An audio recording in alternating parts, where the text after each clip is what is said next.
साहब एक बड़ा नाम है, प्रदेश के वरिष्ठ शिक्षाविद रहे हैं। Please welcome doctor M L. Soni sir.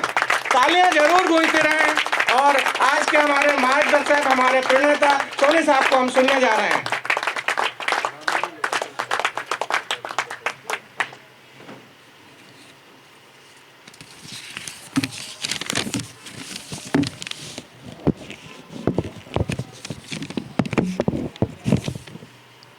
अपने ही संस्थान में अपने सभी का बहुत बहुत स्वागत और अभिनंदन।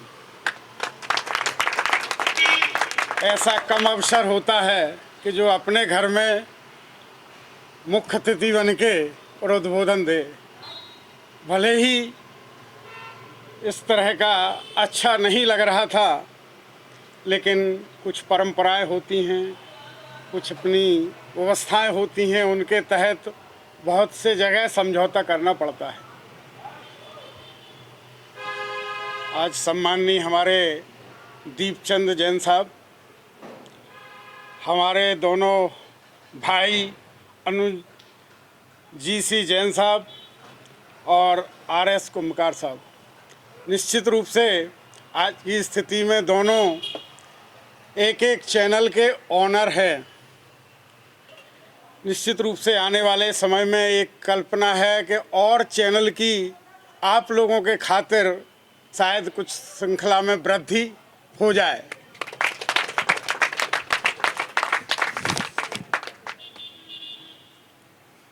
चल में आज का जो कार्यक्रम है, आप प्रबोधन जैसा शब्द चूँकि आसानी से समझ में नहीं आता है, विधानसभा के लिए तो ठीक है, लेकिन एक मीडिया क्षेत्र के लिए प्रबोधन जैसा क्या कार्यक्रम होगा। अभी जिसने जो कहा है, निश्चित रूप से मैं तो चाहता था कि दोनों चैनल में लगभग 75 लोग हैं, दोनों चैनल को हम बुलाकर और एक साथ बिठाल के उन्हें कुछ ट्रेंड करना चाहते थे, कुछ ऐसी शिक्षाएं देना चाहते थे ताकि उनका विकास हो सके। संस्थान तो विकास करता ही है, लेकिन मेरा आज का उद्देश्य, भले ही आप जितने लोग भी बैठे हुए हैं, अरुण जी का भले ही अच्छा कोऑर्डिनेशन न हो, इसका कारण उपस्थिति कम है। भले ही अच्छा कोऑर्डिनेशन ना हो, लेकिन आपके माध्यम से फॉरवर्ड करने की आप लोगों को आदत है, तो फॉरवर्ड करके उन्हें अपने साथियों को ज़रूर बताएं कि आज की परिचर्चा क्या थी। तो आज की परिचर्चा का विषय जैन साहब ने बड़ा सोच समझ के, बड़ी दूरदर्शिता के साथ कहा कि एक बार आप अभी चाय पीने तो आइए। तो मैंने कहा चाय पीने नहीं, हम अपने जो भी परिवार है उसके साथ खाना खाने आएंगे। यदि आप खाने का इंतजाम करिए तो मैं आ जाऊंगा। तो चूंकि उन्होंने तत्काल बात को स्वीकार किया, अब बात आती है कि ये वाला कार्यक्रम क्यों रखा गया। निश्चित रूप से कारण तो होते ही हैं, लेकिन एक संस्थान जो एक प्रबंधन का कार्य करता है, एक जो स्वामित्व का कार्य करता है, उसके साथ जो जुड़े हुए लोग होते हैं, उनकी तरफ कोई नहीं देखता है। हर जगह की समस्या होती है, वो जो चाहे उसको अपन साथियों का नाम लें, चाहे कर्मचारियों का नाम लें, तो उनकी ओर किस तरह से प्रबंधन को देखना चाहिए।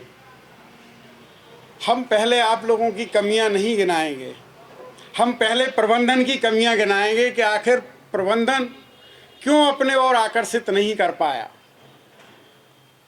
ऐसी स्थिति होना चाहिए कि जिसके कारण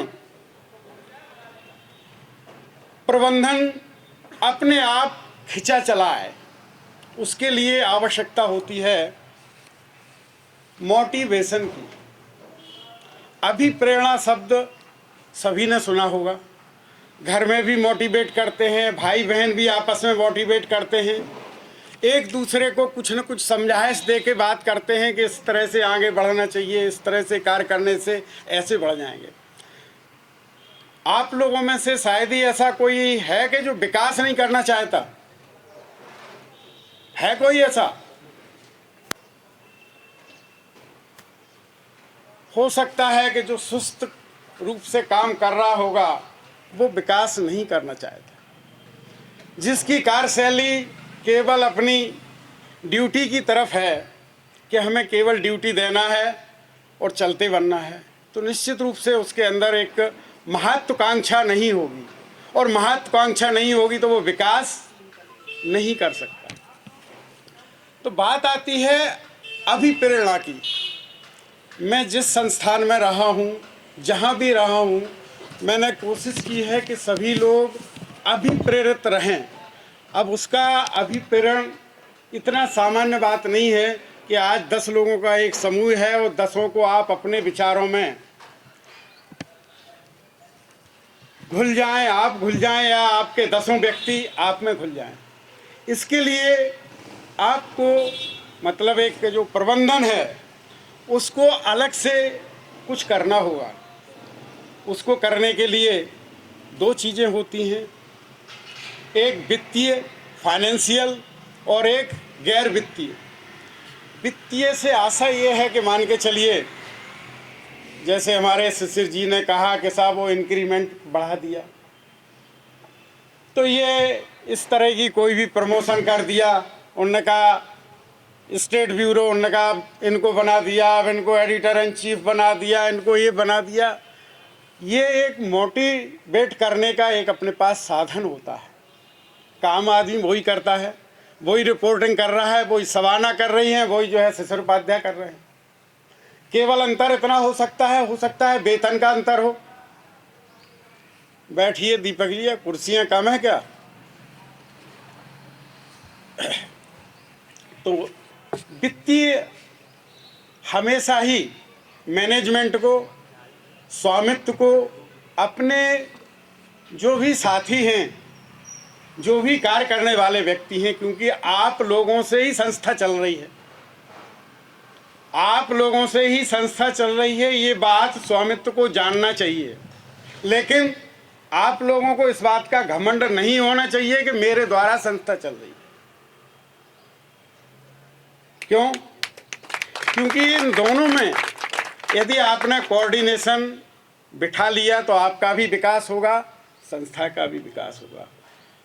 संस्था का विकास जिस तरह से होता है तो व्यक्ति का विकास भी होता चला जाता है। तो जो मोटिवेशन है वो मोटिवेशन में दूसरा, एक तो वित्तीय वाली बात हो गई कि वित्तीय में पदोन्नति दे दी, वेतन वृद्धि कर दी, पद नाम बदल दिया, तरह तरह के फंडे होते हैं कि किस तरह से किस व्यक्ति को हम आकर्षित करें, किस तरह से इस चीज़ की जाए। इसमें एक बात हम कहना चाहेंगे, हो सकता है कि हम आपका समय खरीद सकते हैं कि आपको 8 घंटे ड्यूटी देना है, ये हमने पैसे से खरीद ली। हम हो सकता है आपको शारीरिक रूप से जो आपके पास पावर है उसका उपयोग कर सकते हैं कि 8 घंटे कंप्यूटर पर बैठिए काम करिए। लेकिन क्या हम आपके अंदर जो एक पूरी हो गई बात,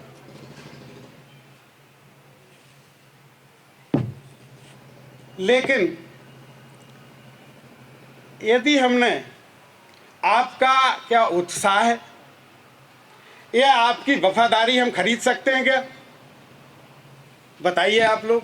भले ही इतने लोग हैं कि संस्था चाहे इतनी पैसे वाली हो, चाहे इतना खर्च करे, आपको 10,000 मिलता, हम 1 लाख रुपए दे दें, तो क्या उत्साह या आपके अंदर जो पावर है या आपके अंदर जो वफादारी है वो हम खरीद सकते हैं क्या? नहीं है। उसके लिए मोटिवेशन होता है। वो आज का मूल, आज का उद्देश्य था कि आप लोगों को मोटिवेट किया जाए तो शायद आप बढ़ें और आपके साथ साथ संस्था भी बढ़े। तो जो उत्साह और वफादारी नहीं खरीद सकते हैं तो बीच बीच में हमेशा प्रबंधन को अपने जो भी सबऑर्डिनेट कहें, साथी कहें, कर्मचारी कहें, उनका उत्साह वर्धन करते रहना चाहिए।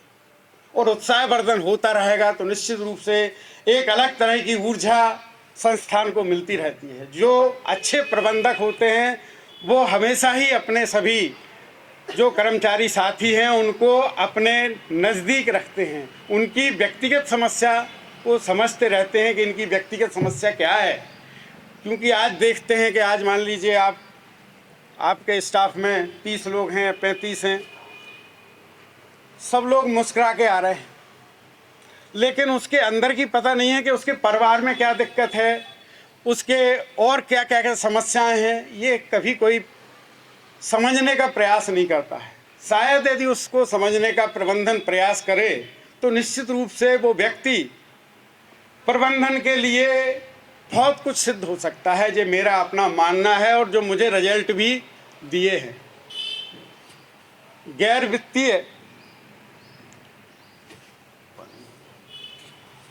वित्तीय में जो फाइनेंस से नहीं है उसमें अपन क्या करते हैं, उसमें आपको शाबाशी दे दी, आपको कोई प्रमाण पत्र दे दिया, अन्य ऐसी कोई गिफ्ट दे दी जिससे कि आप खुश हो गए। वो भी एक मैनेजमेंट का पार्ट है, वो भी एक स्वामित्व का पार्ट है कि जिससे कि आप लोगों का, यदि आप लोग खुश नहीं होंगे, आज मैं यदि कहीं किसी संस्था का कर्मचारी हूँ और यदि मैं तनाव में हूँ, निश्चित रूप से व्यक्ति के पास तनाव बहुत होते हैं, वो नहीं व्यक्त कर पाता है अपनी संस्था में जाके कि हम कितने कष्ट में हैं। तो उसको किसी न किसी रूप में उसकी शाबाशी दे दी, उससे अच्छी बात कर ली, तो उसके अंदर एक नई ऊर्जा डेवलप हो जाती है, और जब नई ऊर्जा डेवलप हो जाएगी तो व्यक्ति बड़ी तेज़ी से काम करता है। तो ये जो आज का कार्यक्रम है वो पूर्णतया मोटिवेशन पर है। निश्चित रूप से आपके जो भी पद हो, मेरे समय में हमने प्रशासकीय अधिकारी अभिनव जी को दिया था। अभिनव जी के यहाँ कोई घटना घट गई थी, लेकिन उसके बावजूद भी मैंने व्यक्तिगत फ़ोन किया कि बेटा तुम नहीं समझते हो, तुम्हारे यहाँ कार्यक्रम है, तुम्हारे ऊपर उत्तरदायित्व है, इस कार्यक्रम में सम्मिलित होइए। ये मोटिवेशन है। ये चीज़ हमेशा याद रहेगी उन्हें कि सर हम तो इस स्थिति में थे, सर को क्या लेना देना कि मैं आऊँ अथवा नहीं आऊँ। तो इन सब चीज़ों से संस्था पर बहुत अधिक प्रभाव पड़ता है और बहुत अच्छे रिजल्ट मिलते हैं। अब बात आती है टाइम मैनेजमेंट। निश्चित रूप से जिस व्यक्ति ने अपना समय प्रबंधन कर लिया,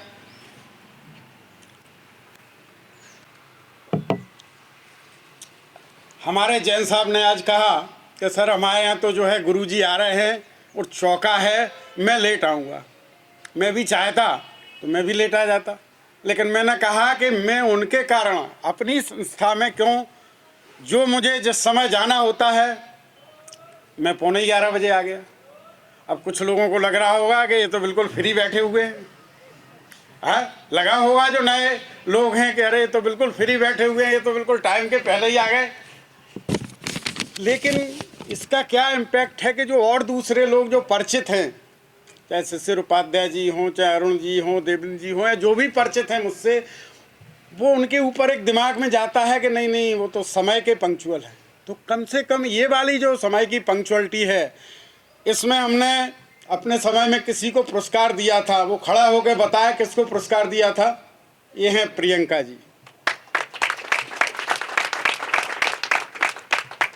मैंने सुबह 7 बजे ड्यूटी लगाई थी, तो प्रियंका की 99% सुबह 7 बजे उपस्थित हुई, चाहे जैसी सर्दी हो, जब इनके पास शायद एक्टिवा थी नहीं थी क्या था, उसके बावजूद भी उसने जो है इतना प्रभावित किया। बात इससे थोड़ी था कि उस मोटिवेशन के लिए कुछ दे दिया गया हो, लेकिन जो हृदय से उद्गार निकले, लगा कि ये लड़की जो है बिल्कुल टाइम की पंक्चुअल है। तो यदि आप लोग भी अपने आप में पंक्चुअलिटी कर लेंगे तो निश्चित रूप से आप लोगों का विकास होगा। ये संस्था तो सेकेंडरी चीज़ है। आज आपकी अपनी कहीं ना कहीं आप समझौता किए हैं कि साधना में जो मिल रहा है वो ठीक है, कम से कम दूसरे संस्थान सम्मान नहीं है, दूसरे जो है और दूसरे तरह के दिक्कतें देते हैं, दूर है, कहीं ना कहीं तो संतुष्टि होगी, तभी कार्य कर रहे हैं। जिस दिन आपको अच्छी अपॉर्चुनिटी मिलेगी तो उस दिन 7 दिन का भी नोटिस संस्था को नहीं मिलेगा। वो तो एडजस्टमेंट हो जाएगा, जब तक वेतन न कटे उतने दिन के लिए सूचना हमें देना है तो दे दी, लेकिन उसके पहले आप लोग नहीं बताएंगे तो वो कोई बात नहीं है। मैं तो अपने समय में और अच्छी तरह से उन्हें मोटिवेट करता था कि जिसको कोई अच्छी अपॉर्चुनिटी मिलती है तत्काल उस संस्था में हम आपकी अच्छी क्रेडिट भेजेंगे, कहेंगे कि हमारा ये व्यक्ति बहुत अच्छा है। चलिए, अब बात आती है कमिटमेंट की। चूँकि ये मीडिया लाइन है, जैसे अभी कुंभकार जी नहीं, शिशिर जी बहुत कुछ कह रहे थे, लेकिन जो दूसरे जो सक्सेना जी थे उनके चेहरे पे मुस्कुराहट नहीं आई। मार्केटिंग वाले सक्सेना जी की उन्हें काफ़ी प्रशंसा कर रहे थे, उनका कभी हॉट टॉक हो गई होगी, क्योंकि जानकारी हर व्यक्ति की मुझे रहती है। लेकिन जिस तरह से अभी चेहरा प्रसन्न हो रहा है, उस समय एक दांत भी नहीं दिख रहा था। तो मैंने सोचा कि यहाँ पर सक्सेना जी गलत हैं, यहाँ पर यदि इनको विकास करना है तो तत्काल एडॉप्ट कर लेना चाहिए कि नहीं, व्यक्ति ने अप्रत्यक्ष रूप से हमसे उस बात का गिल्टी प्रभावित किए, हमें स्वीकार कर लेना चाहिए कि हम ठीक है। तो मुस्कुरा के यदि ये स्वागत करते तो निश्चित रूप से इनकी मेरी नज़र में प्रगति अधिक होती, अब अपने आप हो जाएगी तो कोई बात नहीं है। चलिए, तो जो कमिटमेंट है, तो ये बता रहे थे कि मीडिया लाइन में आप लोगों को कोई बुरा न लगे, क्योंकि अब तो सरकार की दृष्टि में मैं भी मीडिया का हूं और आप लोगों का एडिटर इन चीफ मैं ही हूं, साधना का। क्या जनसंपर्क से तो मैं ही हूं, बाकी कोई कुछ बना रहा है तो मैं भी अब मीडिया का हूं। हंस क्यों रहे हो? तो कहने का मतलब वो अपने ऊपर भी लागू है कि मीडिया में कमिटमेंट का दूर दूर तक संबंध नहीं है। अब आप कहोगे जी तुम हम सब लोगों पे आक्षेप है। आक्षेप नहीं है, कुछ तो आप लोगों की मजबूरी होती है। भाई रिपोर्टर है, यदि वो जाके मार्केट में यदि वो प्लेन बात कर देगा तो उसे कोई घास नहीं डालेगा। कोई मार्केटिंग वाला है, हमारे गिरीश भटेले हैं, जब तक उसकी जान नहीं खा जाएंगे तब तक वो इन्हें विज्ञापन देने वाला नहीं है। तो यदि ओरिजिनल शब्द कमिटमेंट तो ये कहता है कि जो मुंह से निकला वाक्य अक्षरशः सही होना चाहिए, और ये संभव नहीं है। लेकिन फिर भी कम से कम आपस में कमिटमेंट तो पूरा कर सकते हैं। आपस में एक दूसरे से कोई भी बात है कि हम आपको साथ ले जाएंगे या हम आपके साथ ये कार्य कर लेंगे, तो उसको तो पूरा करो।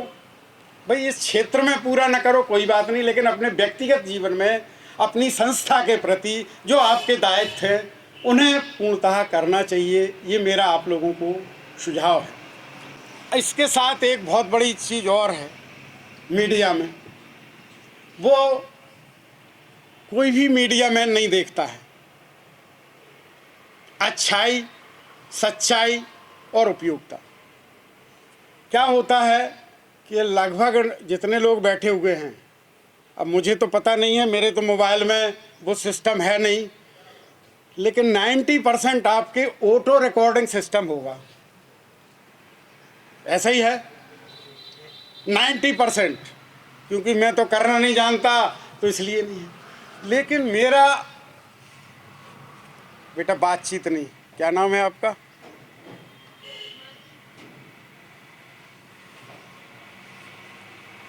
Auto recording. क्या आप लोग बताएंगे किसी को ऑटो रिकॉर्डिंग से कोई एक बहुत बड़ा लाभ अर्जित हुआ है?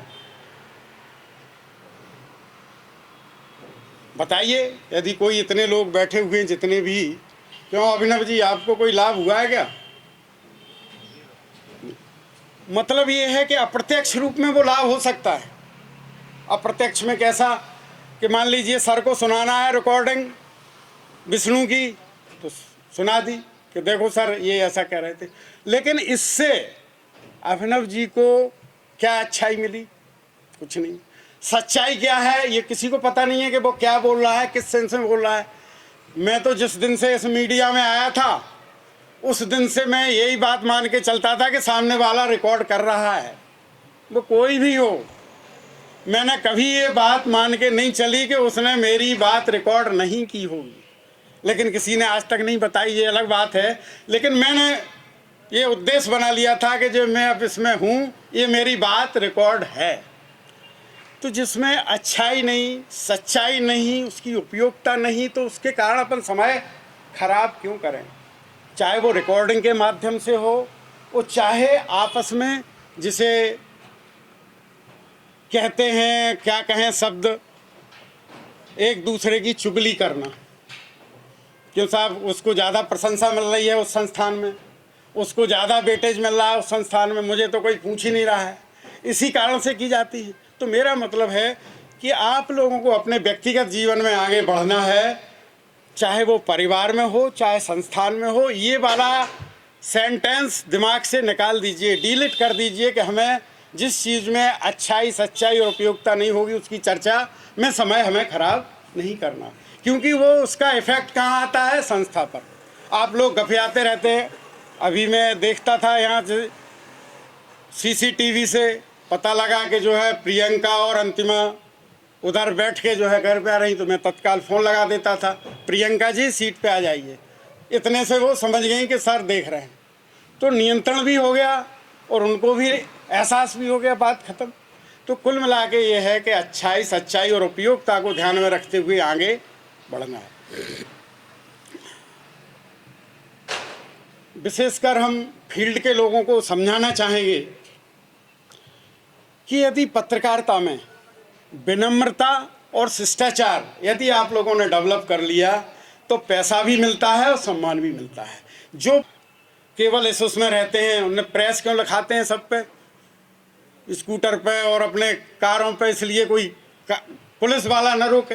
पावर हमारा है, इस पावर को अहम के रूप में न लो, इस पावर को उपयोगिता के रूप में लो। हमें शिष्ट होके उससे काम निकालना है। हो सकता है कि आप किसी जगह जाएं, किसी अधिकारी के पास जाएं, मान के चलिए हमारे जैन साहब ई और ऐसी थे, जो पत्रकार इनके पास शिष्टाचार से गया होगा तो इन्होंने उसे उपकृत किया होगा 100%, लेकिन जिसने रुतबा दिखाया होगा तो उससे जवाब तो नहीं दिया होगा, लेकिन घुमा फिरा के उसे रिटर्न कर दिया गया होगा। तो कुल मिला के ये है, उससे आप लोगों को नुकसान ये है कि हो सकता है कि आज आप लोग मीडिया में काम कर रही हैं, कल हो सकता है और दूसरे संस्थान में जाएं जहां मीडिया का मतलब नहीं होगा, तो वहां नेचर आपको कष्ट देगा। इसलिए मैंने कहा कि पत्रकारिता में शिष्टाचार और विनम्रता यदि नहीं है तो उसे आप डेवलप करिए। ऐसा नहीं है कि किसी स्टिंगर का फ़ोन आ रहा है और दीपक जी कह रहे हैं अरे रे मुझे समय नहीं है, मैं तो अभी व्यस्त हूँ, अभी आपको लिंक नहीं दूंगा, अभी ये नहीं करूँगा। ये नहीं, वो अपन को कोई जो अपना प्रतिनिधि है जिसके कारण हमारा संस्थान ऊपर उठ रहा है, उसको तत्काल रिस्पॉन्स मिलना चाहिए। वो कितनी दिक्कतों में है, कहाँ है, आप तो अपने AC में बैठे हुए हैं, वो कहाँ से बात कर रहा है, उसको पूरा रिस्पॉन्स मिलना चाहिए। है समर्पणता, ये आप किसी भी संस्थान में रहें, घर में भी आप मान के चलिए 2 भाई बहन हैं, चाचा हैं, चाची हैं, मम्मी हैं, पापा हैं, उनमें सब भाई बहन तो एक से नहीं हो सकते। माँ बाप की दृष्टि में भी सब भाइयों को एक सा नहीं मिलेगा। कहें जरूर मेरे लिए सब बराबर हैं, लेकिन किसी को ज़्यादा पिता वेटेज देगा, किसी को माँ वेटेज देगी, ऐसा होता है। उसमें क्या है कि वो जो जिस तरह से देख रहा होगा, वो अपनी उसकी समर्पणता देख रहा होगा कि इसकी समर्पणता परिवार के लिए क्या है, अपने रिश्तेदारों के लिए क्या है, कितनी केयर करता है, ये उसके हिसाब से उसका वेटेज उसे मिलता है। तो मैं आप लोगों को यही समझाना चाहूँगा कि जिस संस्था में रहो, आपको वेतन तो मिल ही रहा है भाई, जो भी वेतन है 1 रुपये हो या 1 लाख हो, उस वेतन में आप चूँकि खुश नहीं होगे, कहीं ना कहीं संतुष्ट तो होगे जब आप संस्था में काम कर रहे हैं। तो जब संस्था में काम कर रहे हैं तो क्यों ना हम इतनी समर्पणता के साथ काम करें कि सब लोग मुझे जानने लगें। तो उसका क्या लाभ होगा ये आप लोग सुन लीजिए, और जितने भी लोग यहाँ बैठे हुए हैं अपने समूह में ये बात ध्यान से भेजिए। आपका समूह 2000 एम्प्लॉई का है। अब किसी के गले नहीं उतर रही होगी कि 2000 कहाँ से, हम तो 27 में से 20 ही लोग बैठे हुए हैं। अब वो हमसे कोई पूछेगा तो हम बता देंगे कि आपका ग्रुप 2000 का कैसे है। आपके ग्रुप में 5 होटल हैं, 1 हॉस्पिटल है, एक बहुत बड़ी सिक्योरिटी एजेंसी है और 2 आपके आज की स्थिति में 2 सैटेलाइट चैनल हैं। यदि मान के चलिए आपको जैसे मल्टीनेशनल कंपनियों में पैकेज जारी होता है, वो कहते हैं हमें 12 लाख का पैकेज है, 15 लाख का पैकेज है। जब उनसे कैश एंड हैंड की बात करते हो तो वो कहते हैं कि वो तो फिर 6 लाख हुआ। फिर 6 क्या है? 6 अदर अलाउंसेस और दूसरी सुविधाएं हैं। तो वो आज हम वो सब सुविधाएं, यदि आप लोग अच्छे ढंग से कार्य करेंगे तो वो सभी सुविधाएं हम उपलब्ध कराने में सक्षम होंगे। हो सकता है कि आपके परिवार का कोई जॉब लग जाए उस 2000 लोगों में, कहीं ना कहीं तो संस्था काम कर रही होगी जो मैं 2000 का कह रहा हूं। बाद में आप हमसे कोई भी क्वेश्चन कर सकती हो, वो एक एक का मैं आपको जवाब दूंगा। मानो इस वेतन के साथ हो सकता है आपको स्पेशल डिस्काउंट का एक कार्ड दे दिया जाए सभी संस्थाओं में, तो कोई लाभ होगा। किसी हॉस्पिटल का कार्ड दे दी जाए। अभी हम एक बहुत बड़ी आप लोगों के लिए खुशखबरी है, मेल और फीमेल के लिए, कि हम एक फीमेल मार्केट बनाने जा रहे हैं कॉमर्शियल जगह में। उसमें हो सकता है कि आप लोगों के घर पे आपकी पत्नी, आपकी बहन, आपकी माँ कोई किसी चीज़ में विशेषज्ञता लिए है और कोई व्यवसाय करना चाहते होंगे, तो उनको हम उचित दरों पर उपलब्ध कराएंगे। मान लीजिए आप लोग हैं, आप लोगों को खुद कोई व्यवसाय करना है या और कोई चीज़ करना है या आपके घर परिवार से किसी को करना है, तो उसमें हम उपलब्ध कराएंगे। कहने का मतलब ये है कि जो हमने आपको अपनी इंफ्रास्ट्रक्चर बताया, आप हमसे नाम भी पूछ सकते हो। 5 होटल, भोपाल की बात कर रहा हूँ, अभी भोपाल के बाहर नहीं जा रहा हूँ। भोपाल के बाहर जाऊँगा तो आप लोग कल्पना के बाहर हो जाएंगे। 3 मैरिज गार्डन, 1 हॉस्पिटल, एक बहुत बड़ी सिक्योरिटी एजेंसी, एक जो है अपने आप में ला मार्केट, इसके अलावा और दूसरी फाइनेंस कंपनी, मतलब जिसमें आप लोग अपना कुछ दिखा सकते हो, विशेषज्ञता दिखा सकते हो, आगे जा सकते हो। तो उसके लिए हम कोशिश करेंगे कि ये दोनों लोग बैठे हुए हैं, इनको और लोगों को भी बुलाना था। अभी इसलिए नहीं बुलाया, मैं जानता था कि संख्या अधिक नहीं होगी, कारण कोऑर्डिनेशन प्रॉपर नहीं रहा होगा। कोऑर्डिनेशन का अभाव है अभी इस संस्था में। शायद मेरे में की बात होती तो यहाँ 70% और आसपास के भी यहाँ उपस्थित होते। खैर, तो ये चीज़ आप ध्यान रखिए कि ये वाला जो पैकेज है वो आप लोगों को काम आ सकता है, बशर्ते केवल इतनी सी बात है कि आपको जो वेतन दिया जा रहा है, जो आपको समय में काम दिया जा रहा है, उस काम को पूर्ण संलग्नता से करें।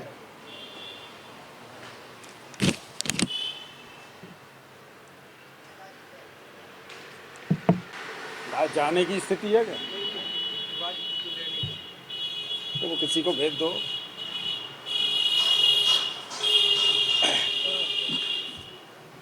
और जी चला जाएगा। अब बात आती है जब बोर होने लगो, क्योंकि क्या होता है ट्रेनिंग में बोरियत बहुत होती है। और आज तो हमने प्रॉपर तरीके से दी नहीं है, वो चाहे स्थाना भाव करके फिर कल के दिन विज्ञाश्री में जो बड़ा हॉल है उसमें बैठेंगे, तब एक एक से चर्चा भी कराएंगे।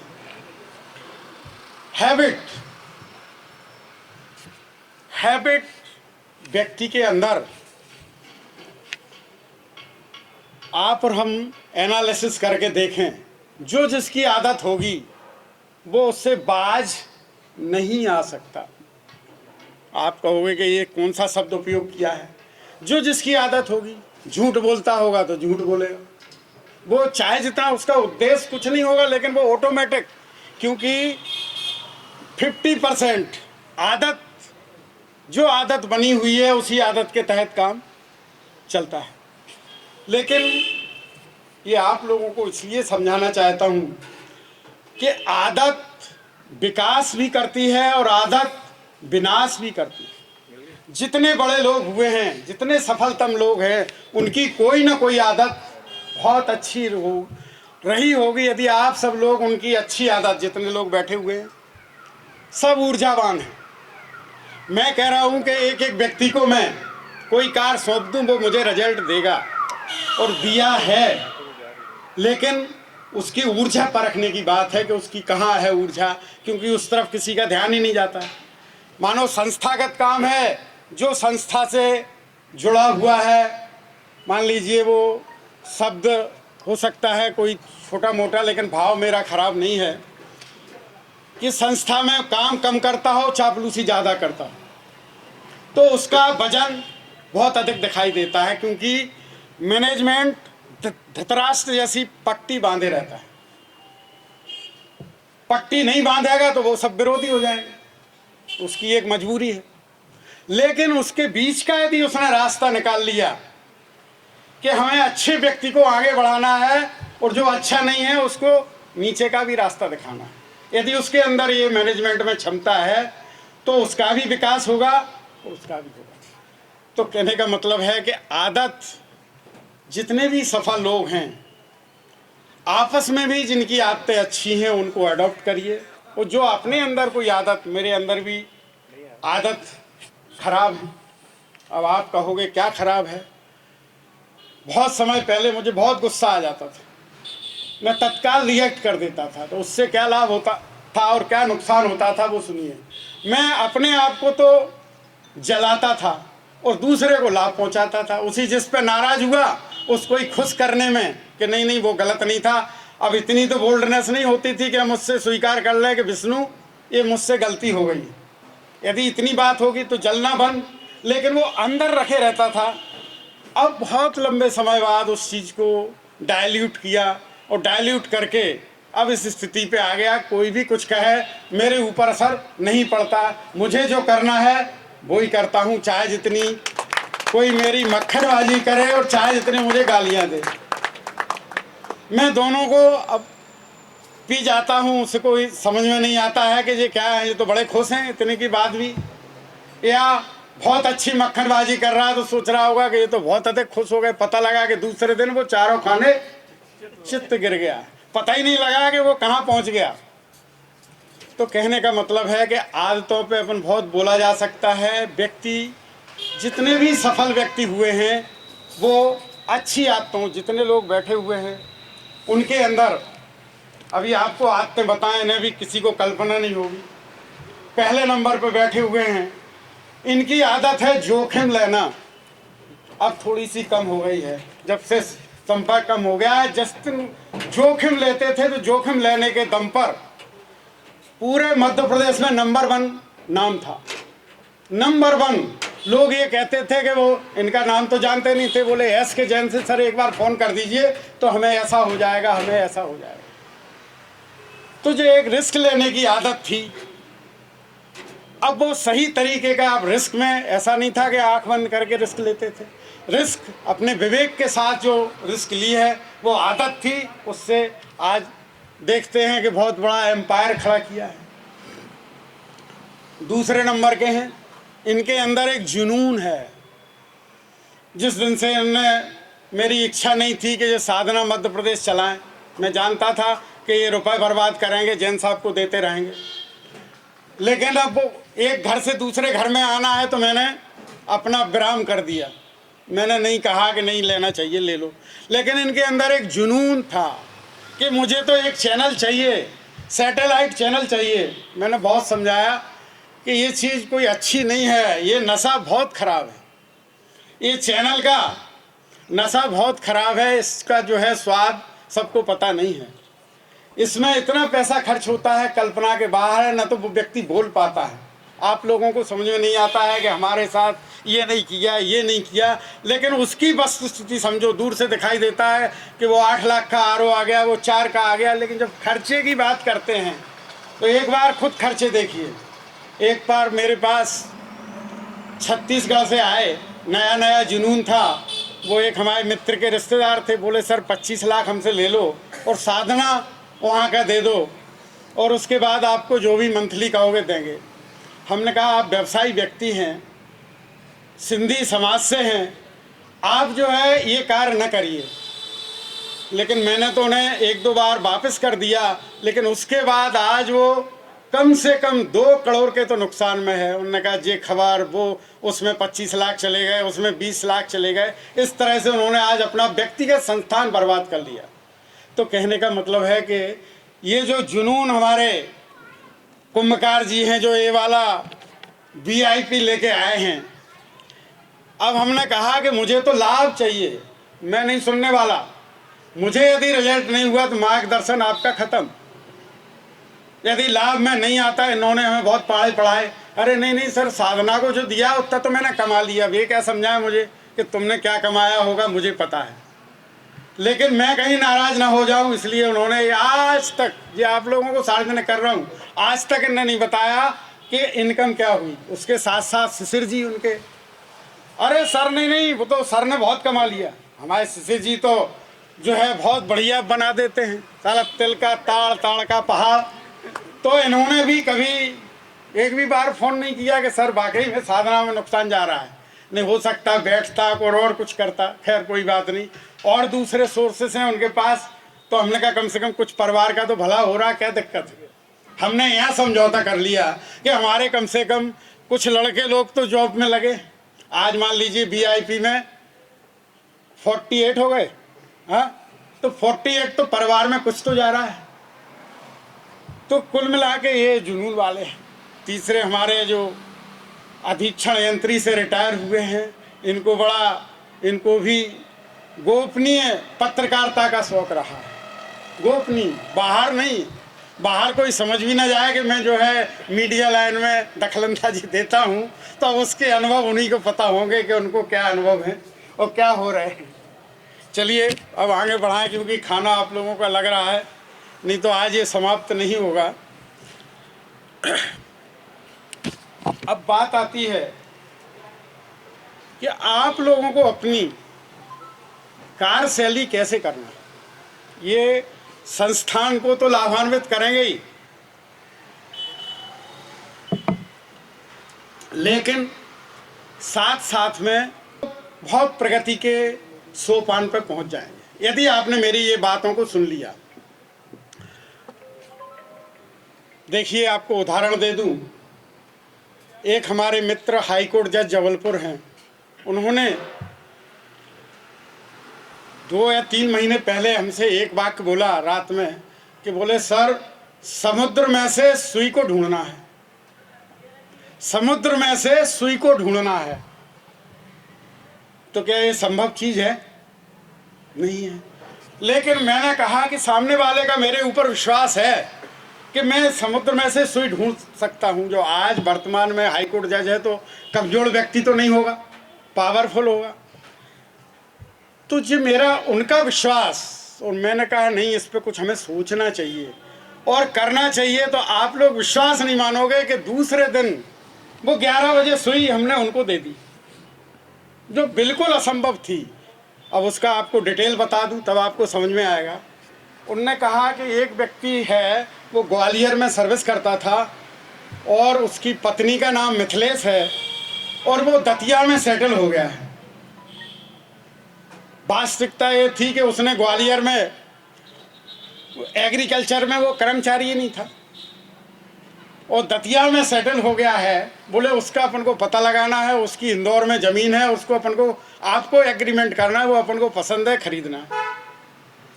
मैंने पहले रात में तो सोचा कि अरे ये कहाँ संभव है, सुबह देखेंगे। मैं सुबह जग जाता हूँ 4 बजे, 4 बजे से विचार मंथन सब चलता है। तो मैंने सोचा किसको फ़ोन लगाऊं, तो मैंने दतिया में और 2 ग्वालियर में फ़ोन लगाए। पहले तो इस पर निर्णय लिया कि किसको लगाऊं। ये नहीं है कि पता लगा कि श्याम जी निगम ब्यावरा के इनको ही लगा दूं या इनको लगा दूं, कौन पात्र है मेरी नज़र में। तो 4 में से आप विश्वास नहीं करोगे कि 3 तो फेल हो गए, लेकिन चौथा पास हो गया। चौथे ने कहा कि सर, ये जो है जहां आपका रेस्ट हाउस है उसके पास में ही एक मिस्टर JN शर्मा रहते हैं, वो कभी ग्वालियर में हॉर्टिकल्चर में रहे हैं, शायद आप इनसे बात कर लो, ये नंबर। मैंने फ़ोन पे बात की, पता लगा वो मामला मीडिया का निकला। इनके अरुण जी के कई बॉस रहे हैं गौरव शर्मा, आप लोगों को भी पता होगा। अब जो भी रहे हों, वो तो जब उसकी मामी का नाम था मिथिलेश। तो कहने का मतलब ये है कि आपके अंदर करने की क्षमता होना चाहिए, तो कोई ना कोई ऊपर वाला। स्वागत सर, स्वागत। आपके दर्शनों की प्रतीक्षा में साहब का स्वागत करिए। आप सी तिवारी साहब हैं। अरे इधर आइए प्लीज सर, प्लीज प्लीज आइए आइए। अरे इधर, अरे इस पे बैठिए। अरे उसके बाद तो सीधा खाना खाने चलना है, ठीक है, आने तो बैठिए। अरे तुम तो बैठे भूल जाते। तो ये बात आप लोगों को कितनी आश्चर्यजनक लग रही होगी कि ये पता लगाया जा सकता था क्या? नहीं, लेकिन उसके बावजूद भी रिजल्ट दिया। तो वो हाई कोर्ट जज का पूरा परिवार कहने लगा, देखा आज तक 25 वर्षों से सर को चेक कर रहे थे, जो भी अपने घर के काम अवरोध हुए वो पूरे हो गए। अब ये सब ऊपर वाले की बात है कि उसकी कुछ कृपा रहती है, तब व्यक्ति को कोई सफलता मिलती है। तो कहने का मतलब है कि समर्पणता के साथ व्यक्ति को कार्य करना चाहिए। तो उसमें बात आती है कि क्या करना है आप लोगों को। ये तो अभी शुरू नहीं हो पाया। First, planning. कोई भी कार्य हो, चाहे आपको अपने घर में गेस्ट को खाना खिलाने की बात हो, चाहे अपन को संस्थान में करने की बात हो, हमारे दिमाग में पहले से फीड कर लेना चाहिए कि आज अनूप सक्सेना जी से क्या बात करनी है, इनसे हमें कैसे काम कराना है। ये बात आपको मॉर्निंग जगने के बाद तत्काल फीड करना चाहिए। तो आप 100% सफल होंगे कि हमारा आज कार्य का क्या मोटो है, कैसे हमें कार्य करना है। तो कभी आप असफल हो नहीं सकते। सफलता का सबसे बड़ा है कि आपकी प्लानिंग जितनी अच्छी होगी, और जो लोग 8 बजे जगते होंगे वो कभी प्लानिंग अच्छी नहीं कर सकते हैं। उसमें यहाँ कई लोग बैठे हुए हैं जो 8 और 10 बजे के शौकीन हैं जगने के, तुम भी हो। चलिए, फिर उसके बाद प्लानिंग जब आपके पास कोई चीज़ हो जाएगी तो उसे एक्टिवेट करना कि उसका क्रियान्वयन हम कैसे करें। यदि उसका आपने चयन प्रॉपर ढूंढ लिया कि इस व्यक्ति से कार्य कराने के लिए इस तरह की बातचीत करना चाहिए, तो निश्चित रूप से आपको सफलता मिलेगी। यदि आपका तरीका गलत हुआ तो रिजल्ट भी गलत आएंगे।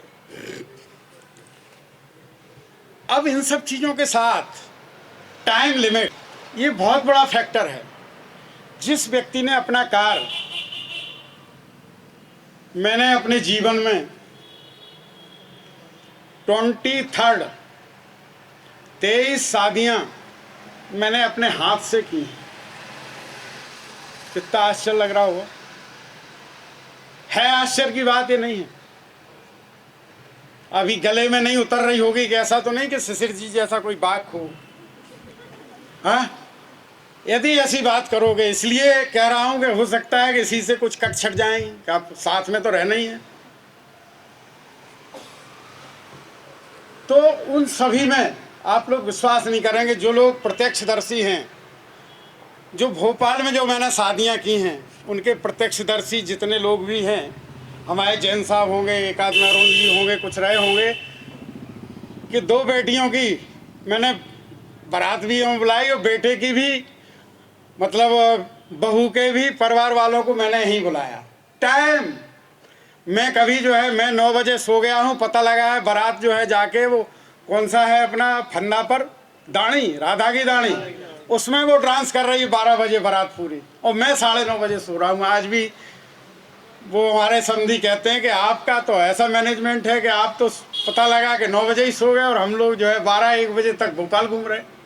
तो कहने का मतलब ये है कि टाइम लिमिट जब भी अच्छी होगी जब आपका प्लानिंग अच्छी होगी और दूसरा आपका एक्टिवेशन अच्छा होगा।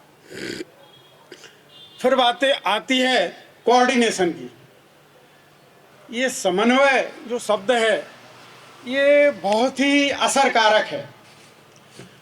इस समन्वय में जहाँ न्यूनता होती है उससे सभी रिजल्ट अपोजिट होते चले जाते हैं। लोग कहते हैं कि नहीं मेरे भाग्य में नहीं था, हाँ हमारे अनूप सक्सेना जी कहेंगे कि सर मेरी तो प्रगति इतनी होना चाहिए थी, मेरा तो ये होता, लेकिन पता नहीं क्या भाग्य साथ नहीं दे रहा। मैं इसको नहीं मानता हूँ। मैं ये मानता हूँ कि आपका यदि प्रॉपर कोऑर्डिनेशन होता तो सफलता हो सकता है किसी को थोड़ा जल्दी मिल जाएगी, किसी को देर में मिलेगी, लेकिन सफलता हासिल होगी, बशर्ते कि ऊपर के बिंदुओं को आपने सही कोऑर्डिनेट किया होगा। जब सही कोऑर्डिनेट किया होगा तो आज सब लोगों से, जितने आपके सराउंडिंग लोग हैं, उनसे संबंध अच्छे रहे होंगे तो रिजल्ट अपने आप अच्छे आएंगे।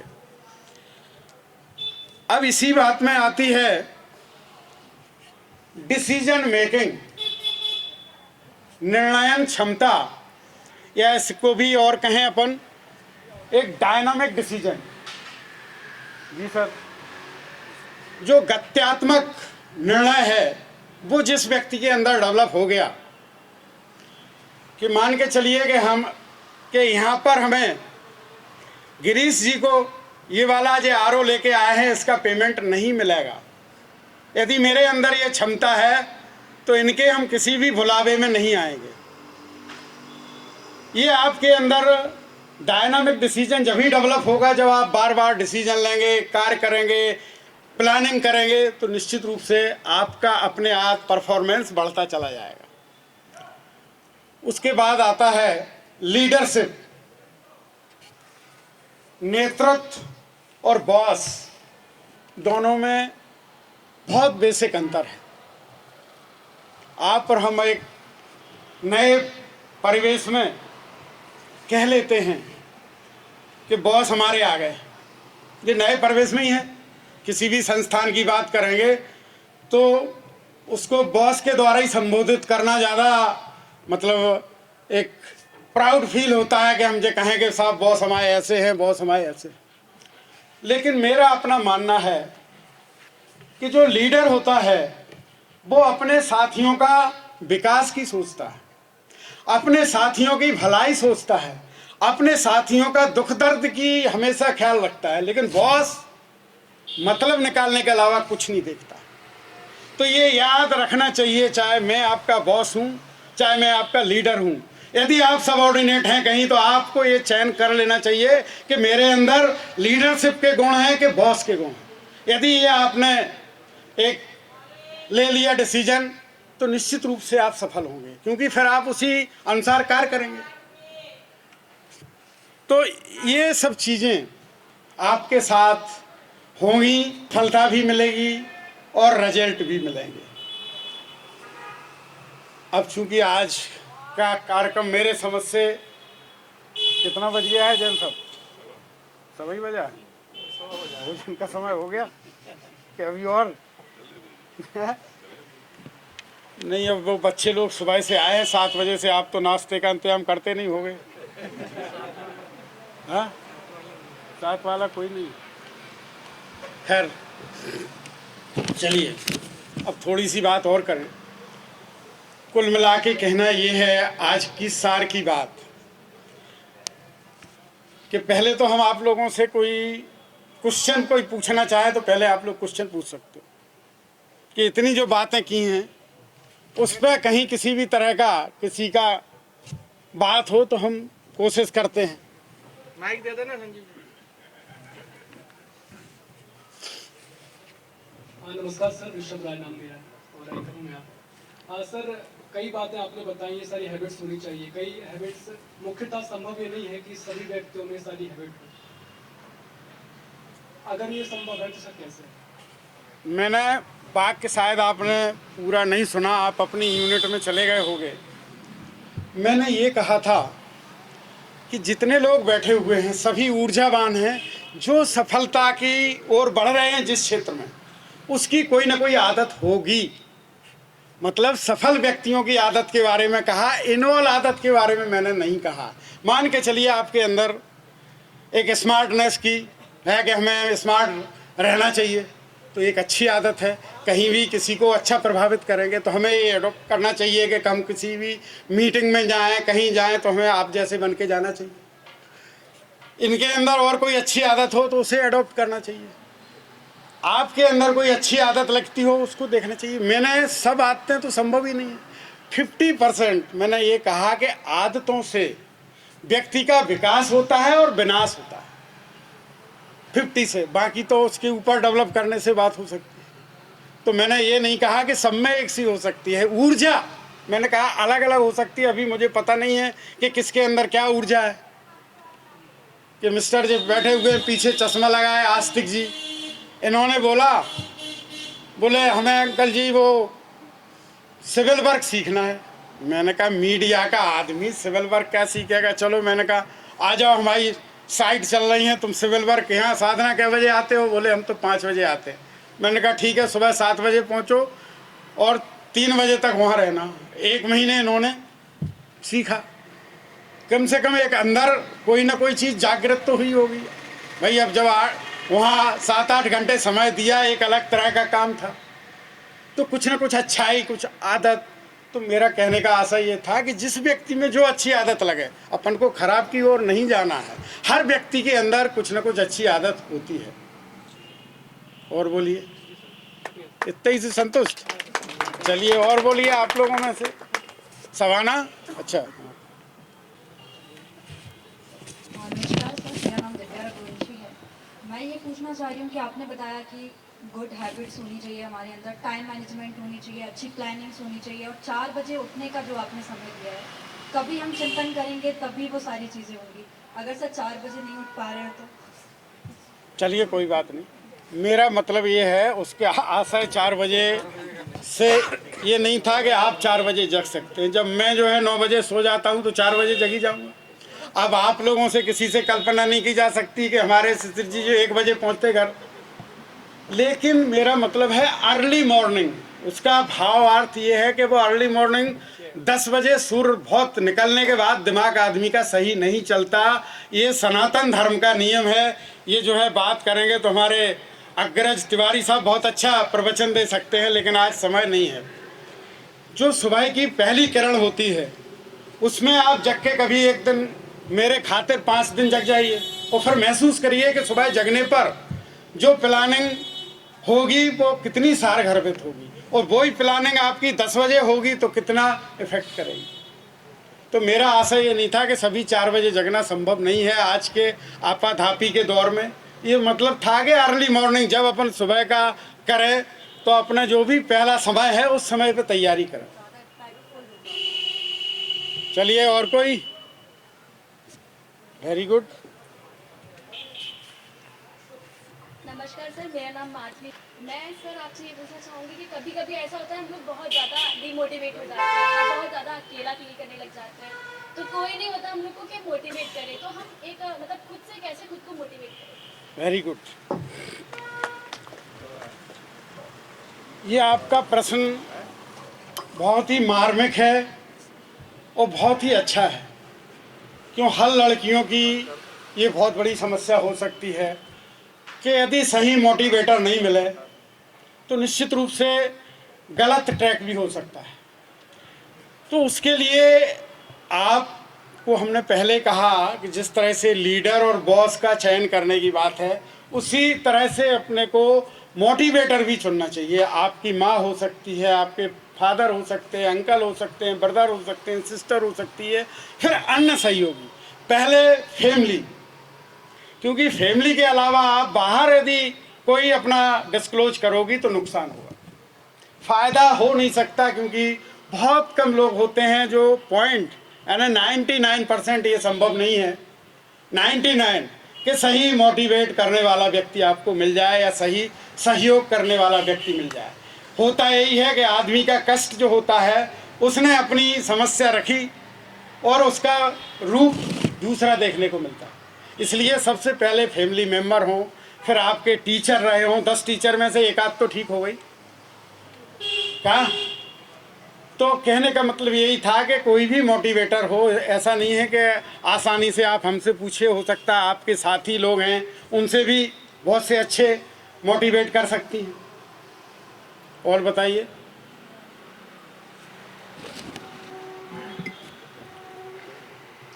हेलो सर, मेरा नाम काजल दुबे है।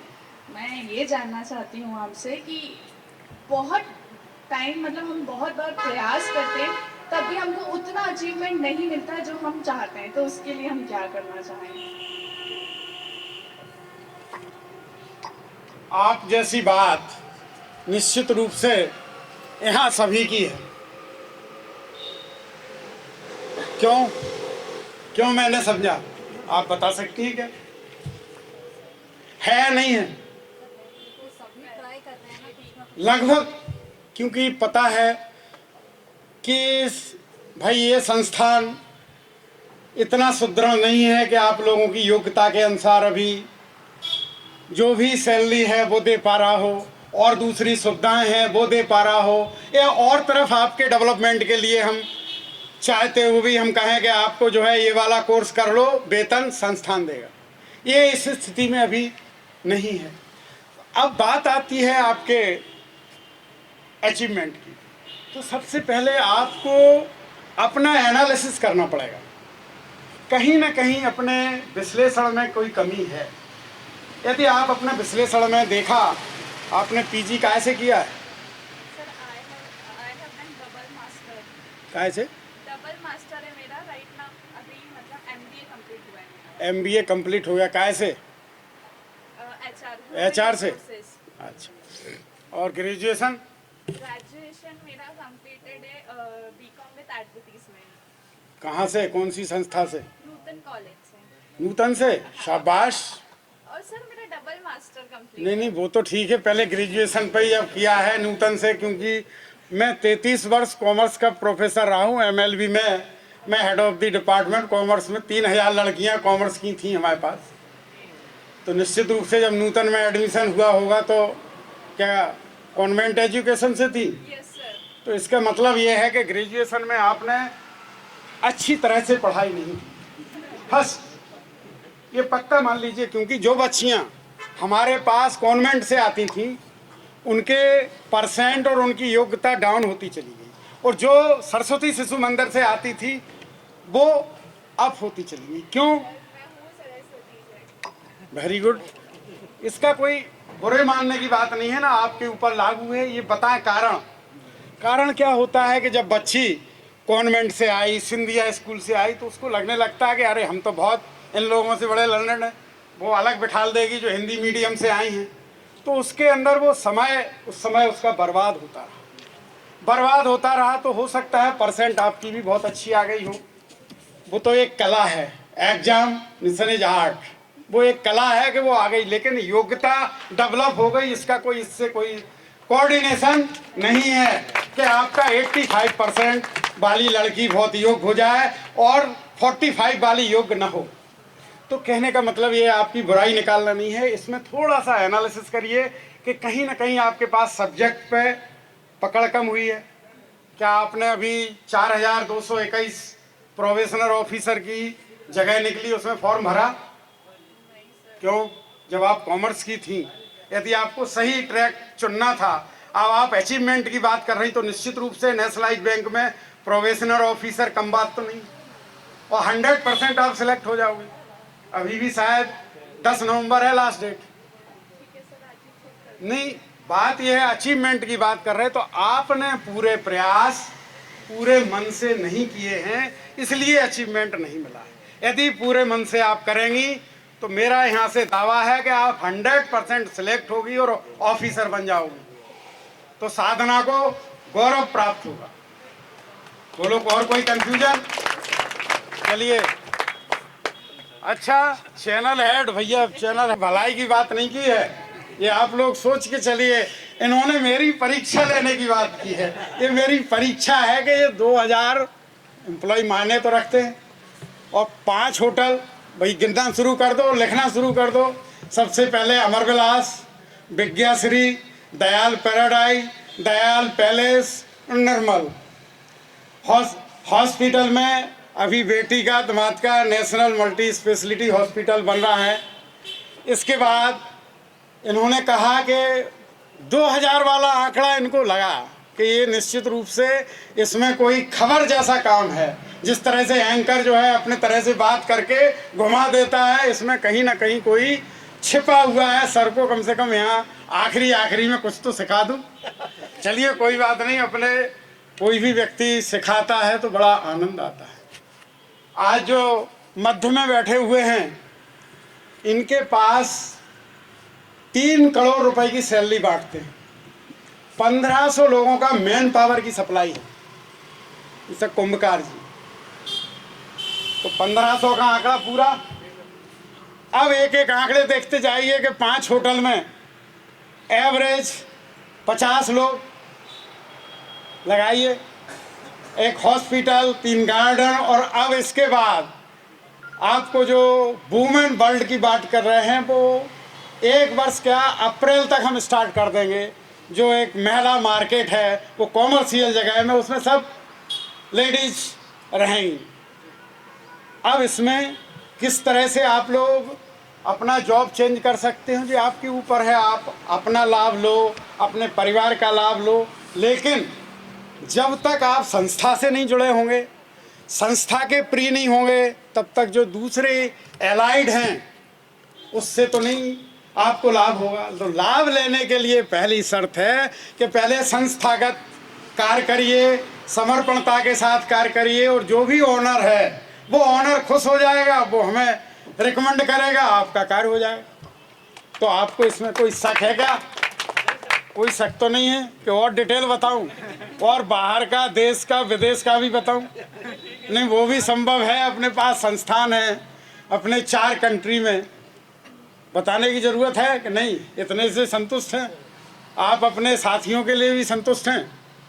हाँ सर, संतुष्टि इसी में है कि मतलब चूंकि उनकी अल्प सैलरी है, लेकिन आपने रास्ता बताया कि वो उसका समय का सदुपयोग भाई अन्य जगह नहीं, समय का सदुपयोग नहीं कहा मैंने ये कहा है, 2 मिनट, मैंने ये कहा है कि पहले जिस संस्थान में आप काम कर रहे हो उसके ओनर को प्रभावित करो।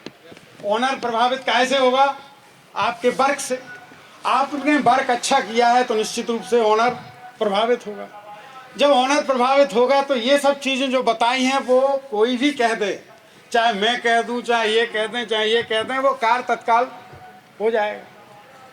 तो ये सब चीज़ों के लिए व्यक्ति को संपर्क जरूरी है। अब संपर्क करने के लिए पिछली बार एक उदाहरण दिया था, नहीं, एक पुजारी और नाई वाला। अब तुम लोगों को भी 2 मिनट का सुना दूं। एक पुजारी और नाई दोनों साथ थे। तो नाई जो है थोड़ा सा वैसे भी बताया जाता है, कोई एक आध सॉफ्टवेयर अधिक लगा होता है, ऐसा कहते हैं।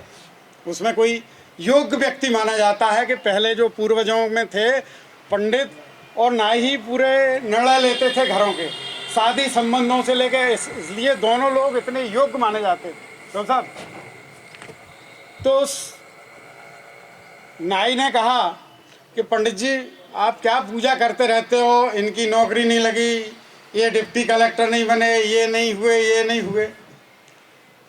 तो पंडित जी भी सुनते रहे कि बात तो सही है कि आपका भगवान क्या करता है, कष्ट ही कष्ट हैं जितने हमारे पास सराउंडिंग है। जैसे इन्होंने कहा कि हमारे सब साथी लोगों की अल्प सैलरी है तो क्या करना चाहिए। तो उन्हें आगे ये कहा कि ठीक है चलो आगे थोड़ा चलते हैं। तो एक व्यक्ति काफ़ी बड़े घने बाल, दाढ़ी बढ़ी हुई है, कपड़े फटे हुए हैं, मिलता है।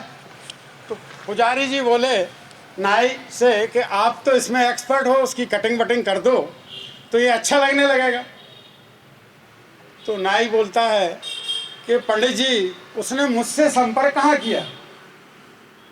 जब आप किसी से संपर्क नहीं करेंगे तो आपको कोई अपॉर्चुनिटी नहीं मिलेगी।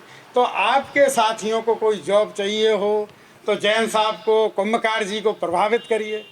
मैं तो एक जो है वैसा हूँ, मार्गदर्शक, इधर से उधर घूमा और चल दिया। हम तो हर माया मोह से मुक्त हैं।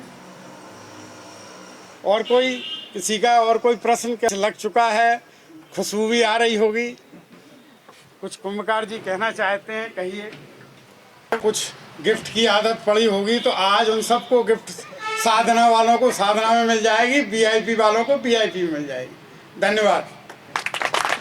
तो लोग हैं आपस में भी जिनकी आदतें अच्छी हैं उनको अडॉप्ट करिए, और जो अपने अंदर कोई आदत, मेरे अंदर भी आदत खराब है, अब आप कहोगे क्या खराब है? बहुत समय पहले मुझे बहुत गुस्सा आ जाता था, मैं तत्काल रिएक्ट कर देता था, तो उससे क्या लाभ होता था और क्या नुकसान होता था वो सुनिए। मैं अपने आप को तो जलाता था और दूसरे को लाभ पहुंचाता था। उसी जिस पे नाराज हुआ उसको ही खुश करने में कि नहीं नहीं वो गलत नहीं था। अब इतनी तो बोल्डनेस नहीं होती थी कि हम उससे स्वीकार कर लें कि विष्णु ये मुझसे गलती हो गई। यदि इतनी बात होगी तो जलना बंद, लेकिन वो अंदर रखे रहता था। अब बहुत लंबे समय बाद उस चीज को डाइल्यूट किया और डाइल्यूट करके अब इस स्थिति पे आ गया। कोई भी कुछ कहे मेरे ऊपर असर नहीं पड़ता, मुझे जो करना है वो ही करता हूँ, चाहे जितनी कोई मेरी मक्खनबाजी करे और चाहे जितनी मुझे गालियां दे। मैं दोनों को पी जाता हूँ, मुझसे कोई समझ में नहीं आता है कि ये क्या है। ये तो बड़े खुश हैं इतने की बात भी, या बहुत अच्छी मक्खनबाजी कर रहा तो सोच रहा होगा कि ये तो बहुत अधिक खुश हो गए। पता लगा कि दूसरे दिन वो चारों खाने चित्त गिर गया, पता ही नहीं लगा कि वो कहाँ पहुंच गया।